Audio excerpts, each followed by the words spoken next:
Jeremiah chapter 39. In the 9th year of Zedekiah king of Judah, in the 10th month, Nebuchadnezzar king of Babylon marched against Jerusalem with his whole army and laid siege to it.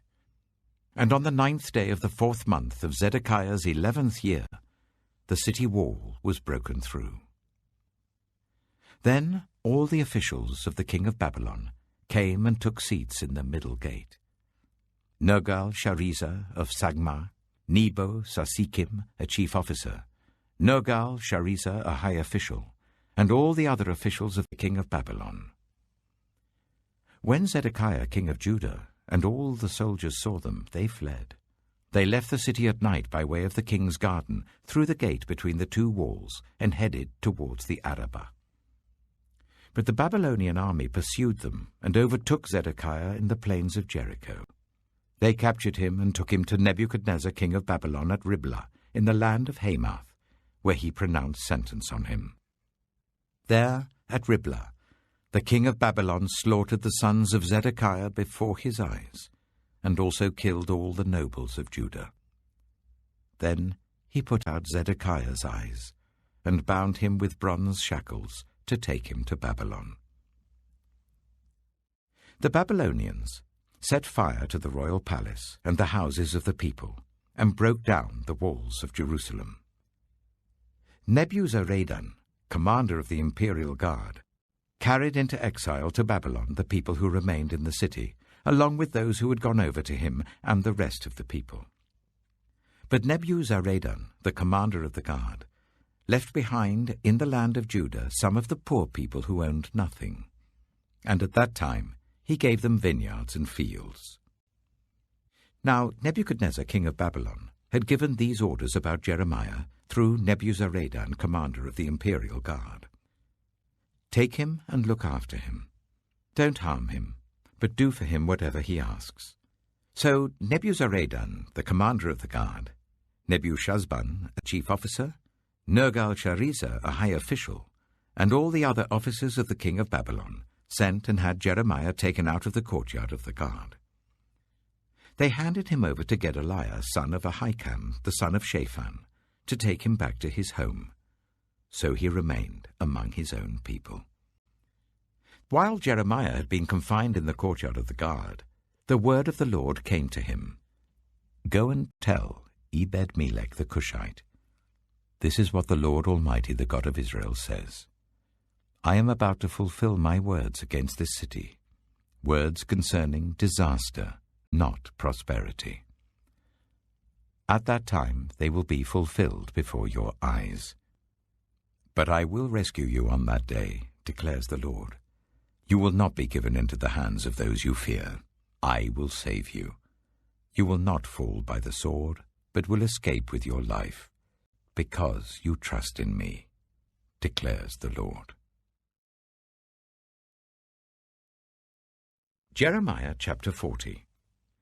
The word came to Jeremiah from the Lord after Nebuzaradan, commander of the imperial guard, had released him at Ramah. He had found Jeremiah bound in chains among all the captives from Jerusalem and Judah who were being carried into exile to Babylon. When the commander of the guard found Jeremiah, he said to him, The Lord your God decreed this disaster for this place, and now the Lord has brought it about. He has done just as he said he would. All this happened because you people sinned against the Lord and did not obey him. But today I am freeing you from the chains on your wrists. Come with me to Babylon if you like, and I will look after you. But if you do not want to, then don't come. Look, the whole country lies before you. Go wherever you please. However, before Jeremiah turned to go, Nebuzaradan added, Go back to Gedaliah, son of Ahikam, the son of Shaphan, whom the king of Babylon has appointed over the towns of Judah, and live with him among the people, or go anywhere else you please. Then the commander gave him provisions and a present, and let him go. So Jeremiah went to Gedaliah, son of Ahikam, at Mizpah, and stayed with him among the people who were left behind in the land. When all the army officers and their men who were still in the open country heard that the king of Babylon had appointed Gedaliah son of Ahikam as governor over the land, and had put him in charge of the men, women, and children who were the poorest in the land, and who had not been carried into exile to Babylon. They came to Gedaliah at Mizpah: Ishmael, son of Nethaniah, Jehanan and Jonathan, the sons of Kareah, Seraiah, son of Tanumeth, the sons of Ephi the Netophathite, and Jaazaniah, the son of the Maacathite, and their men. Gedaliah, son of Ahikam, the son of Shaphan, took an oath to reassure them and their men. "Do not be afraid to serve the Babylonians," he said. "Settle down in the land and serve the king of Babylon, and it will go well with you. I myself will stay at Mizpah to represent you before the Babylonians who come to us. But you are to harvest the wine, summer fruit, and olive oil, and put them in your storage jars, and live in the towns you have taken over." When all the Jews in Moab, Ammon, Edom, and all the other countries heard that the king of Babylon had left a remnant in Judah, and had appointed Gedaliah, son of Ahikam, the son of Shaphan, as governor over them, they all came back to the land of Judah, to Gedaliah at Mizpah, from all the countries where they had been scattered, and they harvested an abundance of wine and summer fruit. Johanan, son of Kareah, and all the army officers still in the open country, came to Gedaliah at Mizpah, and said to him, "Don't you know that Baalis, king of the Ammonites, has sent Ishmael, son of Nethaniah, to take your life?" But Gedaliah, son of Ahikam, did not believe them. Then Johanan, son of Kareah, said privately to Gedaliah at Mizpah, "Let me go and kill Ishmael, son of Nethaniah, and no one will know it. Why should he take your life and cause all the Jews who are gathered around you to be scattered and the remnant of Judah to perish?" But Gedaliah, son of Ahikam, said to Johanan, son of Kareah, "Don't do such a thing. What you are saying about Ishmael is not true."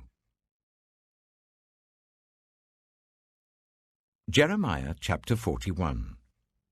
In the 7th month, Ishmael, son of Nethaniah, the son of Elishama, who was of royal blood and had been one of the king's officers, came with 10 men to Gedaliah, son of Ahikam, at Mizpah.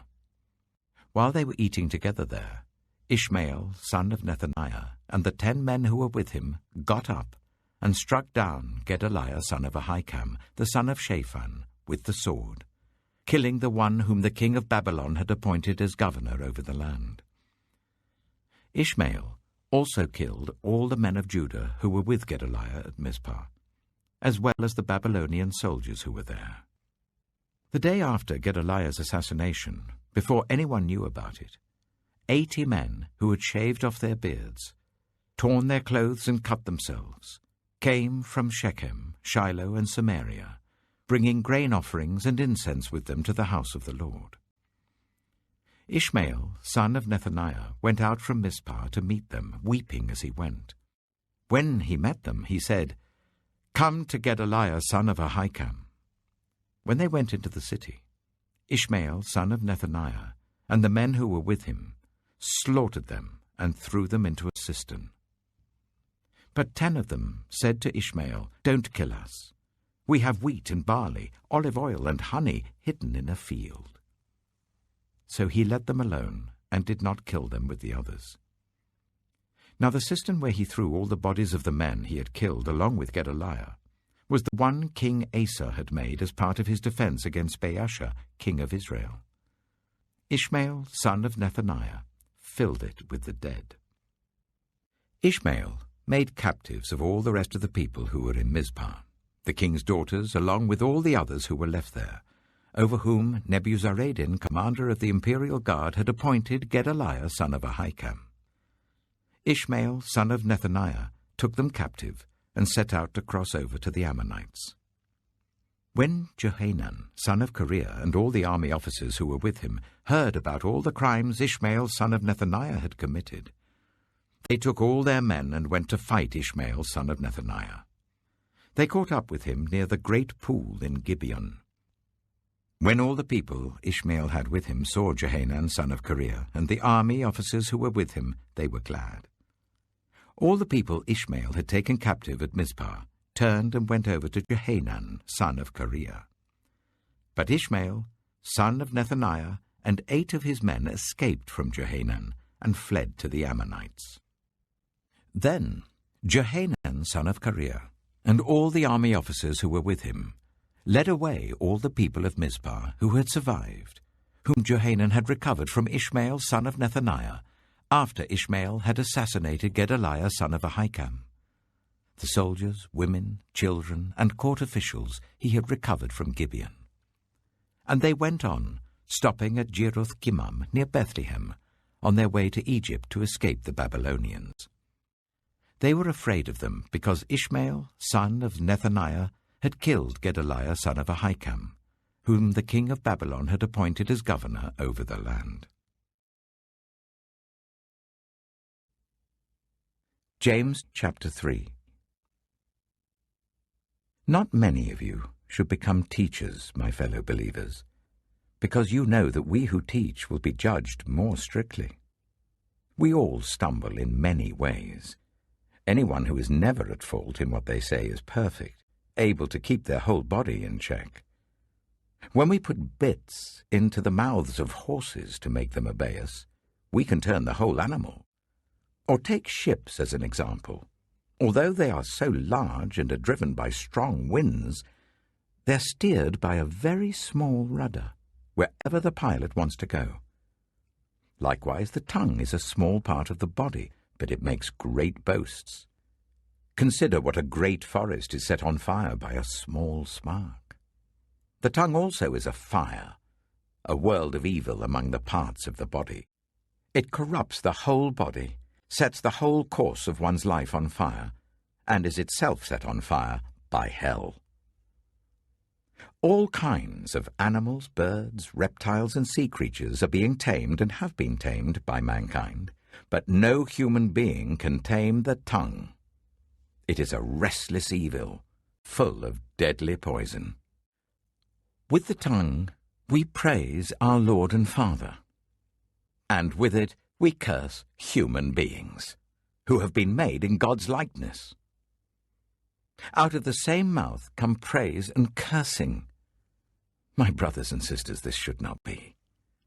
Can both fresh water and salt water flow from the same spring?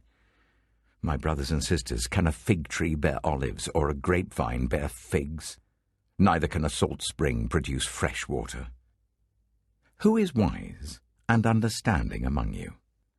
Let them show it by their good life, by deeds done in the humility that comes from wisdom.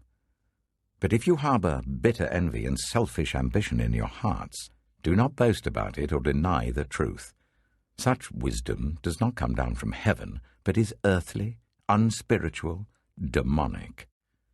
For where you have envy and selfish ambition, there you find disorder and every evil practice.